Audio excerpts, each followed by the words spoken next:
Okay, the pocket bike, dirt bike thing. I did a little work on the handlebars. I added a block of aluminum here. Bolted it in where the handlebars used to be, and then moved the handlebars forward.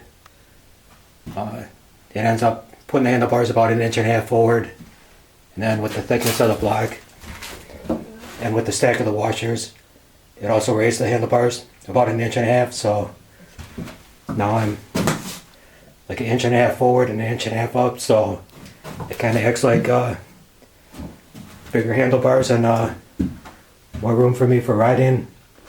And it didn't take long to do. It was pretty simple. So let's have one more look at it. Just a block of aluminum I had, and it doesn't put the handlebars too far out forward because you can see the handlebars were pretty much in line with the front forks. So it ain't like the handlebars were already pushed out and then I pushed them out further. So I think it worked out really great.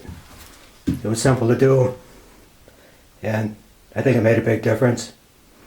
I hope this helps somebody, and thanks for watching.